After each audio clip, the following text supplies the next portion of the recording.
बस। वो तो तुम्हारे खाने से ही जाहिर है। अच्छा एक बात बताओ, अगर तुम मेरी जगह होती तो क्या करती? वही जो अच्छी लड़कियां करती हैं। अच्छी लड़की?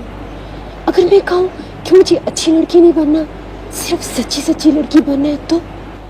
बहुत मुश्किल। कभी कभी तो मेरी मुश्किलें ये बहुत जल्दी आसान हो जाती है।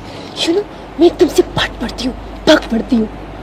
सिमी, मैं तुम्हारे लिए बहुत फिक्रमंद हूँ। अच्छा चल, अब ये फिक्रमंद होने की जरूरत नहीं, अब ये फिलहाल तुम ये दाल खाओ।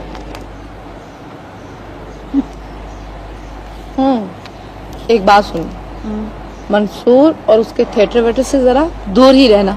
हाँ ये तो है, सोचा मैंने, ऐसे सोचा है। अगर सोचा तो गजाला मैंने ये भी है, अगर तनवीर वाकई ऐसी हरकत कर बैठा तो वो ऐसा कर सकता है, क्योंकि हम सब कुछ कर सकते हैं, हम बहुत अजीम लोग हैं।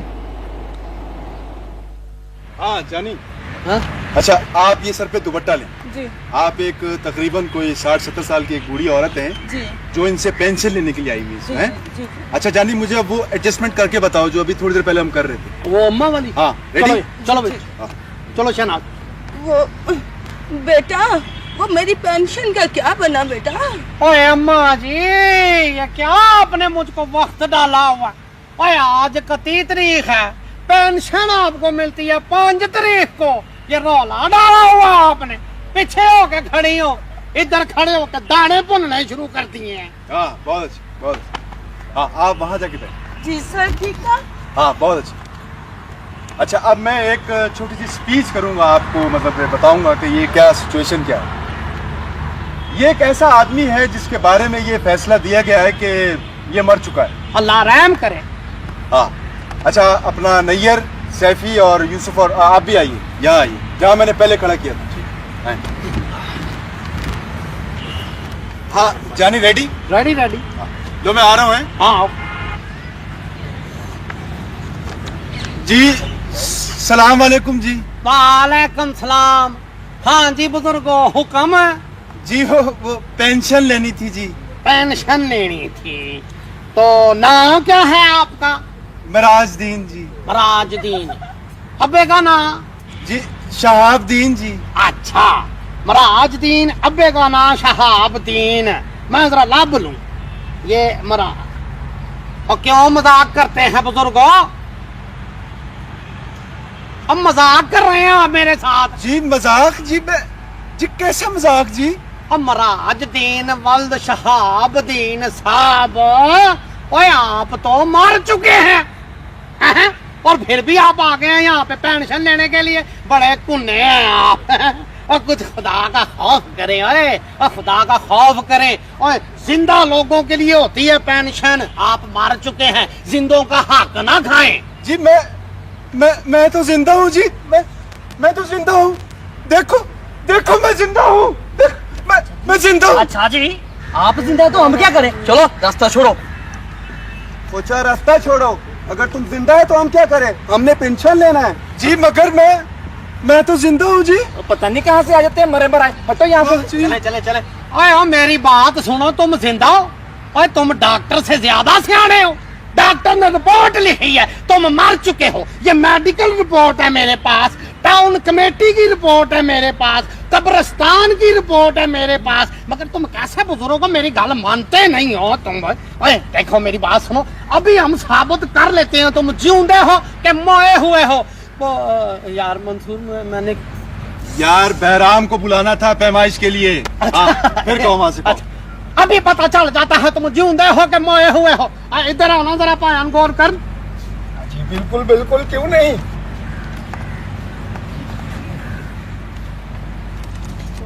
रमन ने तो याद ना पड़े हैं कि इस पैमाइश का मुर्दा मैंने कभी पहले भी दफन किया हुआ कि ना किया हुआ।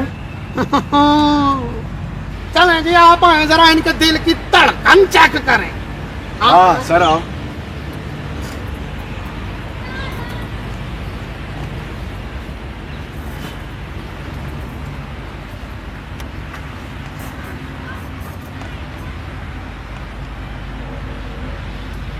दिल तो धड़क रहा है, धड़कन सुनाई दे रही है। जरा सुई चुप है। पता नहीं चला, आप ट्राई करें। कुछ सुनाई दिया? वो साफ सुनाई नहीं दी, कुछ भी सुनाई नहीं दिया। चलें फिर से जरा। आप दिल धड़क रहा है और खून भी चल रहा है। ओ, खून भी चल रहा है, दिल भी धड़क रहा है, इसका मतलब है जिंदों में शामिल है। हाँ जी, मैं तो जिंदा हूँ जी। आप जिंदा हैं, इसका फैसला हमारे बड़े अफसर आगे करेंगे। ओहो, चले आप उठे चल के बैठे। असद लाइन। यार तुम असद कहाँ होते हो? इजी हाँ। I'm sorry. जी, तो मैंने नोट किया, इससे सिर्फ और सिर्फ एक बात साबित होती है। यही कि जी मैं जिंदा हूँ जी। इससे सिर्फ एक बात साबित होती है कि कभी कभार ऐसी पैमाइश वाला एक आधा मुर्दा निकल आता है जिसको सुई लगती है तो वो चीखता है, जिसका खून चलता है, जिसका दिल धड़कता है और वो कहता फिरता है कि मैं जिंदा हूँ। Case is close. नेक्स्ट। वाह, अजीब थिएटर है, बल्कि अजीब और गरीब ड्रामा है। यानी यहां तक आवाज तो नहीं आ रही थी, लेकिन ये लड़का जो जमीन पर गिरा था वो असल में पता क्या बात है? क्या बात? इस किरदार ने बिल आखिर ये फैसला किया कि वो बस अब इसी तरह लेटे लेटे आराम करेगा, और फिर उसने अपने फैसले पर बड़ी बहादुरी के साथ अमल शुरू कर दिया। पर इससे ज्यादा बेहतर अंजाम और किसी ड्रामे का क्या होगा? वो मर गया है जनाब, और इस तरह लेटे लेटे आराम करने वाले फिर आखिर मर ही जाया करते हैं। बगैर लेटे आराम करने वालों का अंजाम भी कुछ इससे मिलता जुलता ही होता है। बेगम, मेरे दिल में अचानक एक हसरत पैदा हो गई। क्या, मर जाने की? नहीं, वो अभी नहीं। फिलहाल तुम मुझे थिएटर में काम करने की इजाजत दे दो। क्या? हाँ, खुदा की कसम, इस उम्र में तुम्हारा नाम रोशन करूंगा। खुदा के लिए मसूद, आगे मैं सायरा को इजाजत देके पछता रही हूँ। मुझे लगता है वो इस लड़के से कुछ ज्यादा ही फनी होती जा रही है। लेकिन मैं फ्री नहीं होऊंगा। मैं बस अपने किरदार के हवाले से उसकी मुनासबत से फ्री हुआ करूंगा और बस अपना काम करूंगा। हाँ, मसलन मैं एक खूबरू मोटर मैकेनिक का रोल करूंगा जो एक जोहरा जमाल अमीरजादी पर आशिक हो जाता है और उसके इश्क में गिरफ्तार होने के थोड़ी देर बाद वाकई ही गिरफ्तार हो जाता है, यानी हवाला है पुलिस। या अल्लाह, मेरे गुनाह माफ कर दे। मसूद प्लीज, मेरा ख्याल है मैं आज शाम मिसेस जलीस के घर हो आऊँ। मैं जाती हूँ, तैयार होती। भाई, ये मिसेस जलीस बीच में कहां से आन टपकी? ठीक है, मैं अपना रोल ही बदल देता हूं। तो रोल इस तरह से है कि मैं एक तिल फेंक घड़ी सास हूं जो... प्लीज मसूद, मुझे बेगम जलीस के जाना है। भाई, ये एकदम बेगम जलीस बीच में कहां से आ गई? मेरा ख्याल है कि मुझे इस बात का फैसला अब कर ही देना चाहिए। मैं चलती हूँ।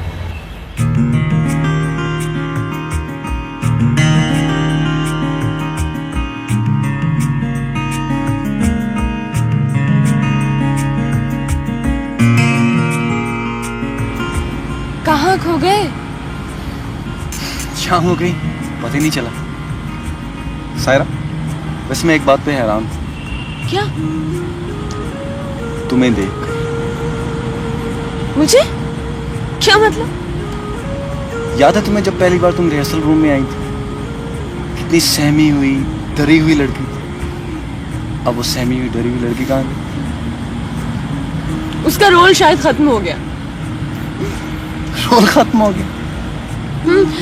थिएटर पर या कुछ और करे या ना करे, इसने मुझे तो बचा लिया। वो कैसे? अदाकारी इंसान को आजाद कर देती है। जैसे अब मैं तुम्हें कैसे समझाऊं? मैं तुम्हें समझा नहीं सकती। दरअसल जब तुम कोई ऐसा इंसान बनने की कोशिश करते हो जो असल में तुम नहीं हो, तो अचानक तुम्हें लगता है कि तुम वो भी नहीं जो बने फिरते। वो बच्ची जो मामा और पापा की जंग में खौफजदा सी फिरा करती थी, उसका रोल शायद खत्म हो गया। हर रोल एक वक्त पे खत्म हो जाता है ना। हाँ शायद, लेकिन मैं बहुत बुरा एक्टर हूँ। हर वक्त एक ही रोल में खोया रहता हूँ, जैसा कि मैं।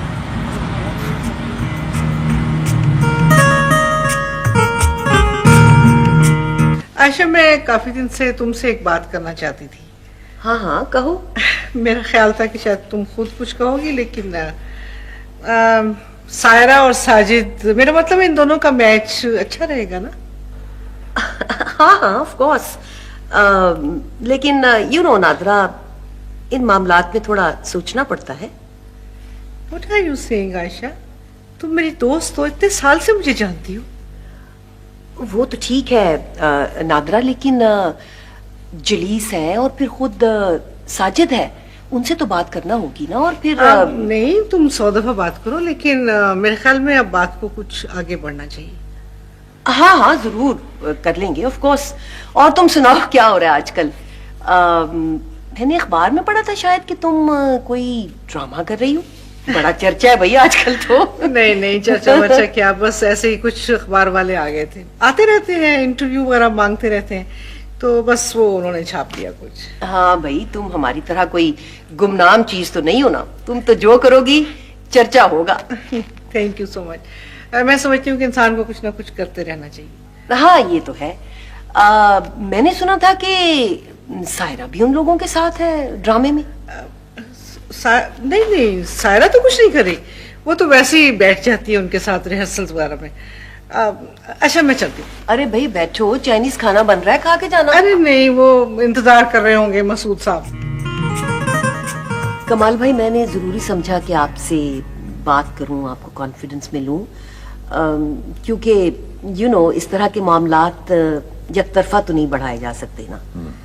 आप सायरा के वालिद हैं और आपकी मर्जी के बगैर, आई मीन आपकी शमूलियत तो जरूरी है ना, इसलिए मैं चली आई। आपने बहुत अच्छा किया बेगम जलीस, जो आप यहाँ तशरीफ ले आई। आपने मुझे इज्जत बख्शी, बहुत शुक्रिया, बहुत शुक्रिया। आपने कुछ लिया ही नहीं, आप लेना प्लीज। नहीं शुक्रिया, मैंने चाय पी ली है, थैंक यू। वो एक हस्पानवी कहावत है बेगम जलीस जी, वो क्या कमाल भाई? कि बूढ़े और तलाक याफ्ता मर्द अच्छे मेजबान नहीं होते। आप तो शर्मिंदा कर रहे हैं कमाल भाई।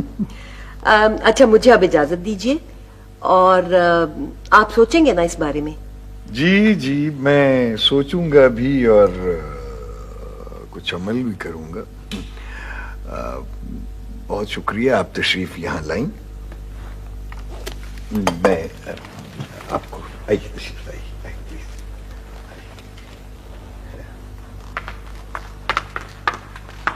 खुदा हाफिज। थैंक यू जी, खुदा हाफिज।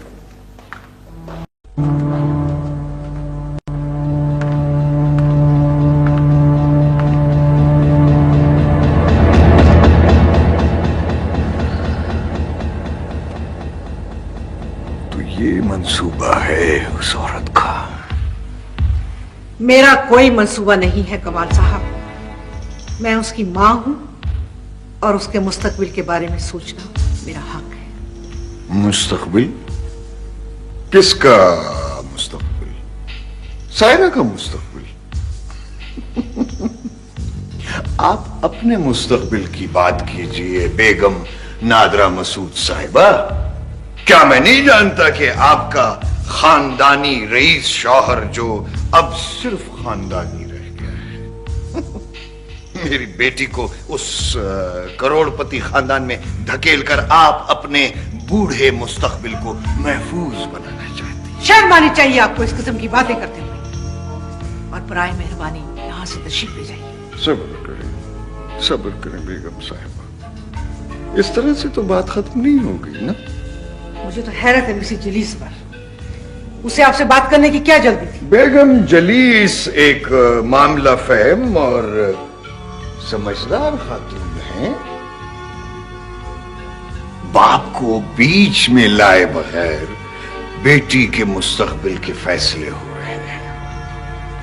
ऐसा कभी हो सकता है? क्या ऐसा कभी हुआ है?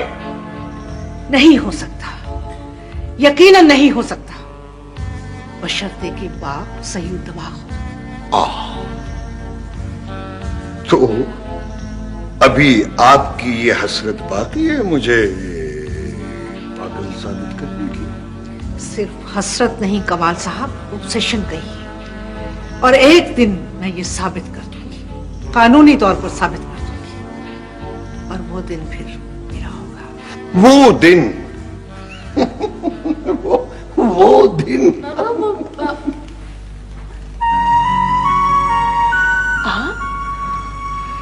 यहाँ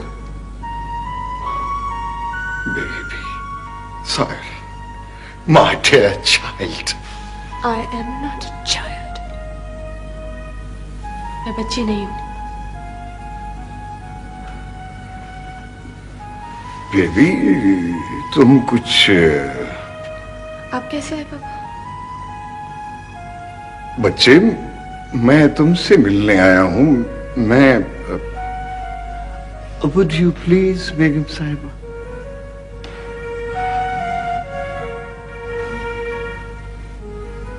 बहुत जल्द ख्याल आ गया आपको मेरा। टेलीफोन तक नहीं किया आपने?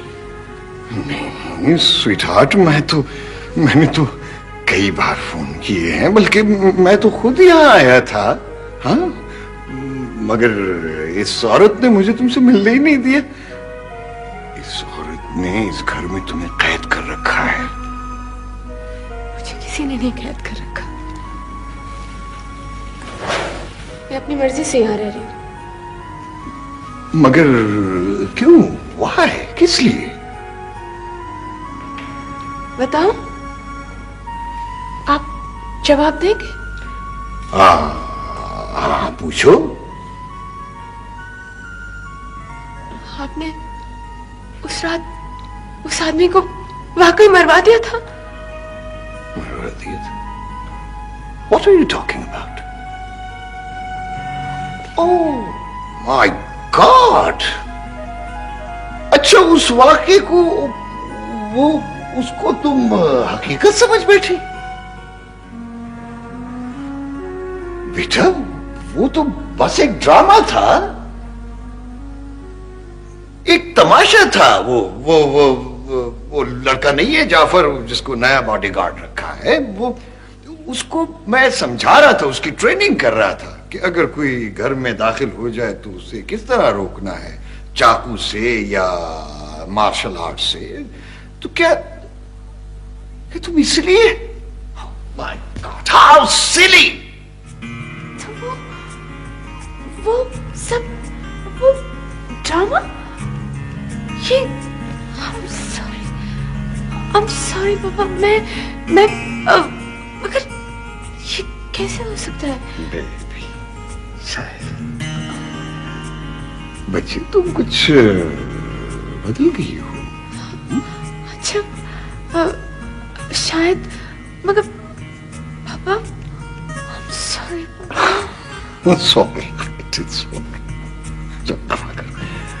क्या मुझे इस घर से निकालने बाहर तक नहीं होगी?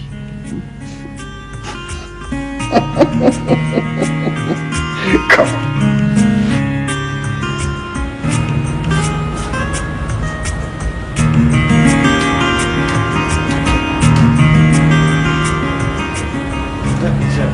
अच्छा, तो बेबी तुम ये कहना चाह रही हो कि ये ड्रामा सेट होने के बाद तो तुम घर आओ?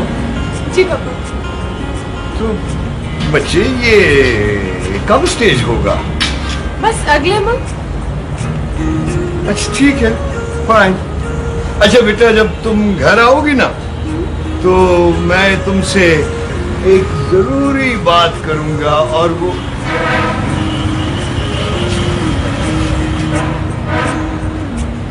पापा, ये असल वैसा दिए मेरे पापा। आसान। Hello young man. अच्छा, तो तुम भी इस थिएटर ग्रुप में काम करते हो? जी जी। कॉलेज के जमाने में हम भी शेक्सपियर करते थे। All the world is a stage and main and women merely players.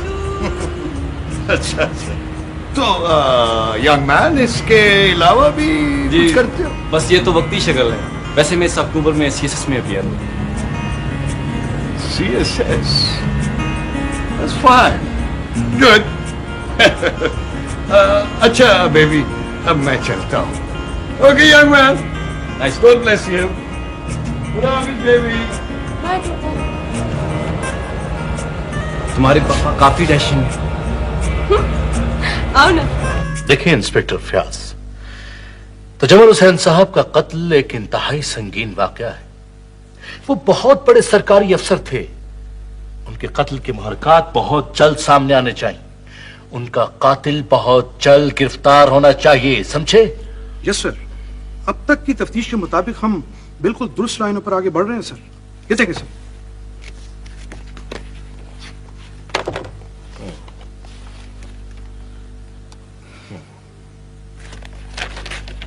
बात ये सामने आई है कि कत्ल से चंद हफ्ते पहले तजम्मुल साहब की कोठी पर कुछ मशकूक लोगों की आमदोरफ्त दिखाई दी है सर। क्या कहा? कत्ल से चंद हफ्ते पहले तजम्मुल साहब की कोठी पर कुछ मशकूक लोगों की आमदोरफ्त दिखाई दी है सर। मशकूक लोग? यस सर, जो पैसा लेकर कुछ भी कर सकते हैं। और सर ये भी इत्तला है कि तजम्मुल साहब खुद ऐसे लोगों से राब्ते रखते रहे हैं। मगर क्यों? यही सवाल तो सबसे अहम है सर। और वो तक्कड़ साहब ने क्या बताया? क्या देखो इंस्पेक्टर फयाज, मकतूल के साथ आखिरी बार देखा जाने वाला शख्स बहुत आम होता है। यस सर, उन्होंने सिर्फ इतना बताया कि वो तजम्मुल साहब के साथ स्विमिंग पूल पर बस गपशप कर रहे थे, अचानक गोली आई और ठीक है ठीक है ठीक है। तो मुझे अपने हर कदम से बाखबर रखना। Okay sir. It's very important. Okay okay sir. Thank you. मैं तो इब्तदाई तौर पर एक केस बना लाया हूं बेगम साहिबा, लेकिन अगर कभी हमें हब्से बेजा के लिए रिट दायर करना पड़े तो मिस सायरा को बयान देना होगा। मेरा नहीं ख्याल उस्मानी साहब कि सायरा किसी भी किस्म का कोई बयान दे सकेगी।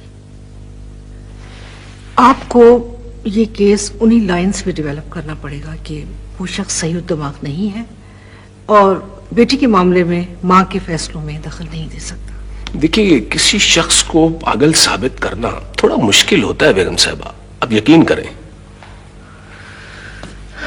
ये तो है, आप उस वाकये को बुनियाद नहीं बना सकते। मेरा मतलब है कि बेबी ने कुछ ना कुछ तो देखा। वो वाकया, मेरा ख्याल है बेगम साहिबा कि वो वाकया कोई वाकया था ही नहीं, ये महज बेबी का वहम था। देखिए, अगर कमाल साहब ने कोई कत्ल किया होता तो बात अब तक सामने आ चुकी होती। आप एक काम कीजिए उस्मानी साहब। जी फरमाइए। आप अपने जराए से जरा मालूम कीजिए कि वो शख्स रिटायरमेंट के बाद करता क्या है, उसकी आजकल एक्टिविटीज क्या हैं। मुझे शक है बेबी ने कुछ ना कुछ देखा जरूर है। कुछ ना कुछ देखा जरूर है। जी आप सही कह रही हैं, मैं देखता हूं।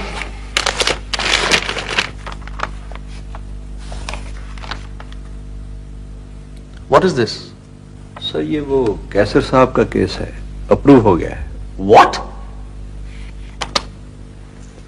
ये केस तो मैंने रिजेक्ट किया था on the basis of merit. ये कैसे अप्रूव हुआ? सर काफी ऊपर से हुआ है, हमें तो इस केस को सिर्फ यहां डायरी करना है।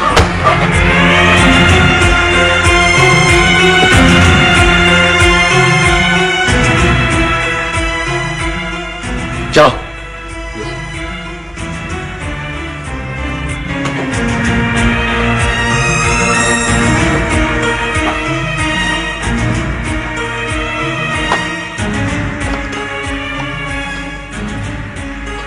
सईद कमाल साहब से मिलो।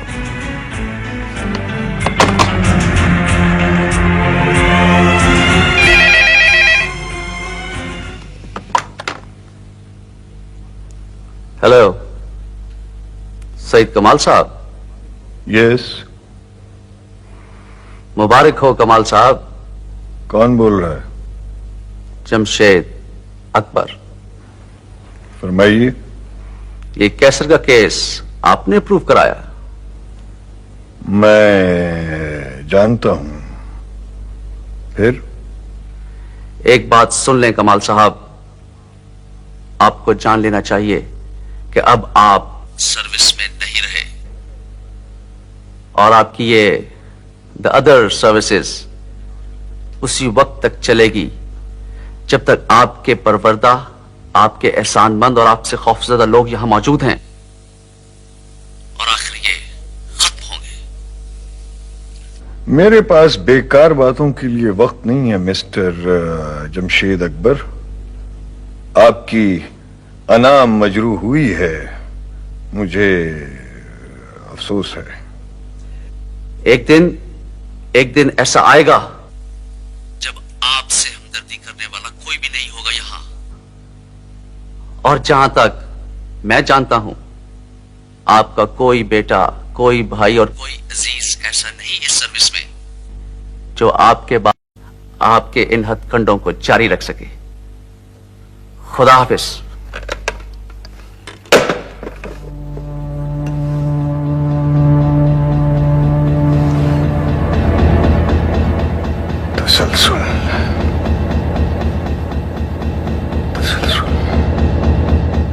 यंग मैन, इसके अलावा भी कुछ करते हो? बस ये तो वक्ती शगल है। वैसे मैं इस अक्टूबर में सीएसएस में अपीयर हूँ।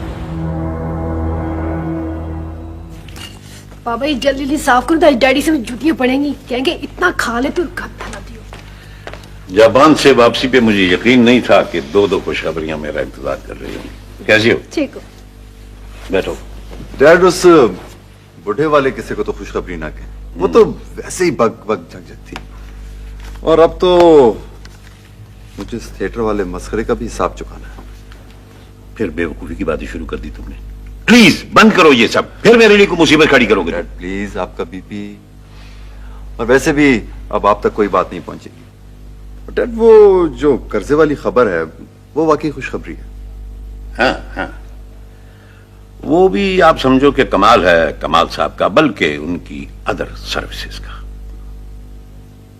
आज क्या बात है, सीमी बड़ी खामोश है। डैड, सीमी होशियार होती जा रही है। अब ये घर के मर्दों के मामलात में दखल नहीं देती। Good girl. नहीं, मैं कोई बात नहीं करूंगी जब तक मैं मर नहीं जाती या इस घर से निकाली नहीं जाती। वैसे डैडी, ये कमाल साहब कौन है? अदर सर्विसेज क्या चक्कर है? ये चक्कर का घन चक्कर है, बल्कि आइंदा से हमारे हर चक्कर के पीछे यही चक्कर होगा। असल में सीमी बात यह है कि तुम बड़ा पढ़ती बढ़ती रहती हो, लेकिन ये कुछ लिटरेचर वगैरह है तो इसकी पढ़ाई की बात ही बातें समझ में नहीं आती। मगर फिर भी यूं है कि कमाल साहब वो साहब हैं कि जिन्होंने जिंदगी की हकीकतों को समझ लिया है और इसे दूसरों तक पहुंचाने का अमल भी कर सकते हैं।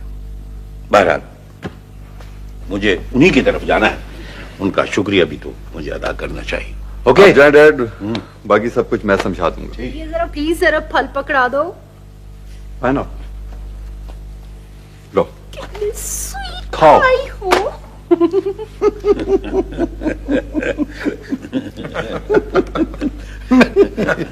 नहीं कैसर साहब, इसमें शुक्रिया की कोई जरूरत नहीं है। और फिर भी इस केस में उस जमशेद अकबर के आ जाने से तो और दिलचस्पी पैदा हो गई थी। आज तो भाई जी एहसानमंदों की लिस्टें लगी हुई हैं। हाँ, सेठ साहब भी आ गए और ऊपर से जो आपने नुस्खा मुझे दिया था वो 16 आने फिट बैठा है। आहा, असामियों की जो कीमतें आपने लगाई थी, कसम ले लीजिए, बस 1000-1200 अंदर बाहर में सब की सब मुझे मिल गई।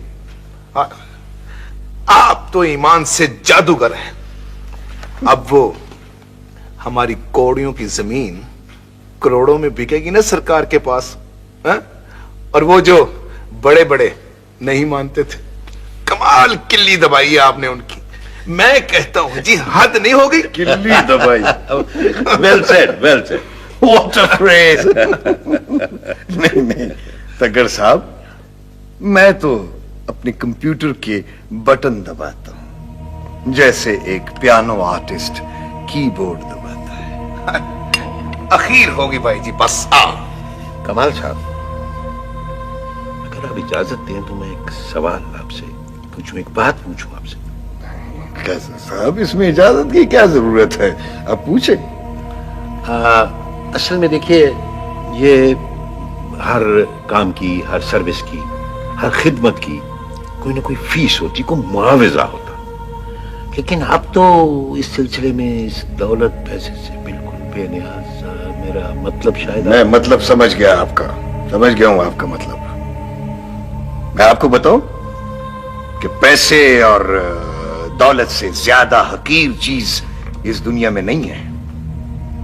मैं कहूं तो यहां लोग खुद मेरे कदमों में पैसों के ढेर लगा देंगे। तकड़ साहब, क्या मैं गलत कह रहा हूं? आप बताइए कैसर साहब, क्या मैं गलत कह रहा हूं? नहीं, सही फरमा रहे हैं, सही फरमा रहे। वाह वाह वाह वाह, कमाल कर दिया आपने भाई जी, आप तो ईमान से जादूगर हैं। मैं जादूगर नहीं, मैं तो फनकार, आर्टिस्ट, एक पावर आर्टिस्ट। और आर्ट आर्ट के लिए होता है, पैसे के लिए नहीं। The fine art of the साइकोडायनामिक्स of power. क्या शेक्सपियर ने हैमलेट लिखा पैसे के लिए? बीथोवन ने लाजवाल सिम्फनीज बनाई तो क्या पैसे के लिए? पिकासो की ला गॉर्निका पैसे के लिए थी? नहीं। आर्ट की तख्लीक के वो लम्हे जिनकी लज्जत हड्डियों में उतर जाती है, यही मुआवजा है मेरा। मेरे कंप्यूटर प्रोग्राम दलदल में वो ताकत है, वो ताकत है। और ये ताकत उस कसे हुए तार की मानिंद है जिसे छेड़ने से ऐसी मौसीकी बिखरती है जिससे बड़े बड़ों के ताकतवर कलों की बुनियादें हिल जाती हैं। वाह, अखीर है जी, अखीर है, बस इसके आगे कुछ भी नहीं। तजम्मुल बेचारा ये बात ना समझ सका।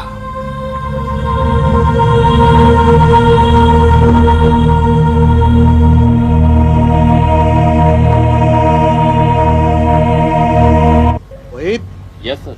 ठीक है, तुम उधर बैठो। जी तकड़ साहब जी, क्या बता सकते हैं कि गोली किस तरफ से आई? वाह भाई जी, आप भी कमाल बात करते हैं। वाह, यानी गोली बता के आएगी कि मैं किस तरफ से आ रही हूं? बस कज़ा आई हुई थी तजम्मल साहब की, उसके साथ ही गोली आ गई। तकड़ साहब प्लीज, आप तजम्मुल साहब के साथ आखिरी गुफ्तगू याद करें। कोई नाम, कोई जरा सी बात, किसी ने उनको कोई धमकी दी हो, कोई उनका दुश्मन रहा हो, प्लीज कोई जरा सी बात। भाई जी, उस दिन बयान रिकॉर्ड करवाया तो था मैंने। अब दरमियान में वक्त बढ़ता जाता है, वक्फे की तो जरा सी बात इंसान भूल जाता है। और वैसे भी मैं बड़े काम काज वाला आदमी हूं, 100 बातें आती जाती रहती हैं दिमाग में। आए फिर नाइश आए? जी नहीं, शुक्रिया। मेरा मतलब है कि एक आध तारी हो जाए। Thank you very much. इंशाल्लाह बहुत जल्द मुलाकात होगी आपसे। जी बेहतर। कोई और सवाल? Thank you. अच्छा,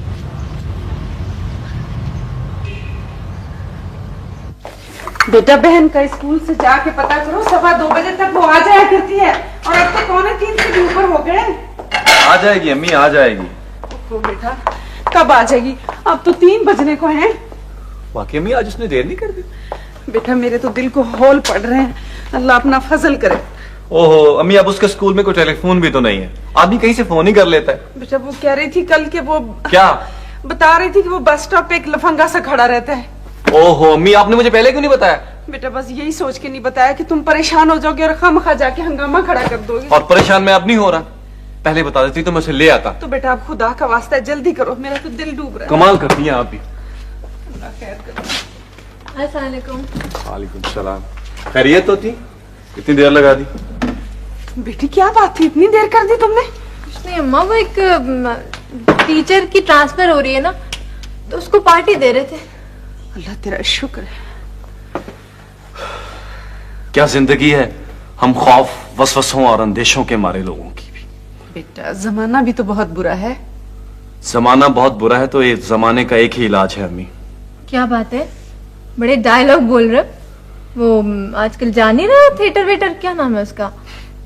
नहीं, मुझे बहुत काम है, और फिर इस बुरे जमाने का इलाज भी तो करना है आखिर। वैसे डॉक्टर साहब, आपने कुछ ज्यादा ही बड़ी जिम्मेदारी नहीं उठा ली?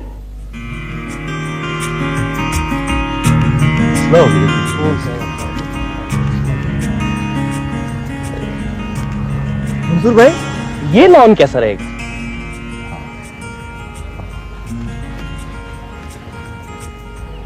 मेरा ख्याल है कि ये जगह मुनासिब है। अच्छा वो बाकी लोग कहाँ हैं, नजर नहीं आ रहे? वो आ रहे हैं।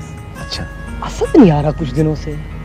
और हाँ, वो खातून थी ना, वो एक दफा आई थी, वो चश्मे वाली, ओ सिमी, वो अचानक आई और अचानक गायब हो गई, ऐसे जैसे तेज हवा का झोंका आता है और अपने बड़े भाई को उड़ा कर ले जाता है।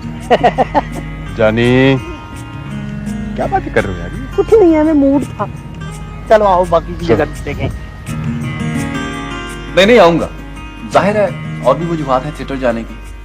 एक्चुअली मंसूर, मैं चाह रहा था कि मेरा सीएसएस पहले अटेम्प्ट में क्लियर हो जाए, इस वजह से कुछ मसरूफ रहा। और असद वो जो अभी तक की हमने जितनी रेसलें की हुई हैं, मतलब इंसानी दुख और इंसानी अलमी जो हमारे माशरे में पाए जाते हैं, उन्हें मैं जो ड्रामेटाइज करने की कोशिश करता था, और जाहिर है जिन्हें तुम स्किट्स कहते हो, तो वो सब कुछ भी तो लिखना है अभी। लिखना है, और जिसे तुम स्क्रिप्ट नहीं कहोगे। भाई जाहिर है मैं उन्हें नकलें कहूंगा। और तुमने कभी भांडों को नकलें उतारते हुए देखा है? बस हम जरा संजीदा भांड हैं। चाय पियो। हाँ, वो कल मुलाकात हो सकती है। तुम्हें वो और भी वजूहात बहुत याद कर रही थी। वाकई? मेरा ख्याल है चलता हूँ। ओके अरे बेटा, जी माँ। तुम इतनी जल्दी चल दिए, खाना वाना खा के जाना। बस माँ जी कुछ काम था, मैं फिर किसी दिन हाजिर हूँगा। अच्छा, जीते रहो। वालेकुम अस्सलाम।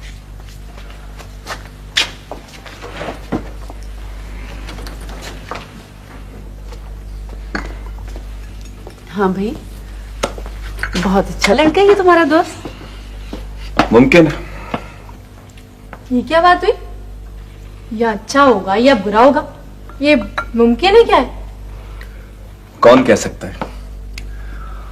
अबू नहीं आए अभी तक? बेटा अब तक आ तो जाना चाहिए था, कह भी रहे थे कि जल्दी आऊंगा। क्यों? बेटा वो शाम की नौकरी से मुतमईन नहीं है, कुछ परेशान से हैं।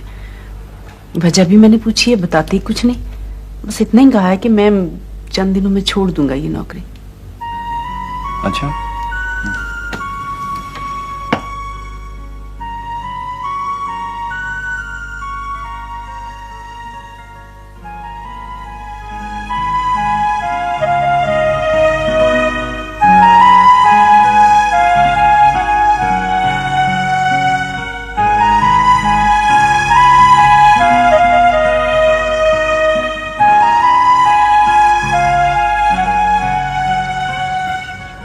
सिमी,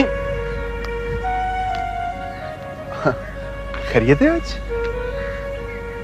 वो अभी थोड़ी देर पहले लाइब्रेरी में मैंने आपको देखा, तो आपने मुझे भी देखा, तो मुझे ऐसा लग रहा था कि आप उससे बचने की कोशिश नहीं कर। मैं आपसे बचने की कोशिश कर रही?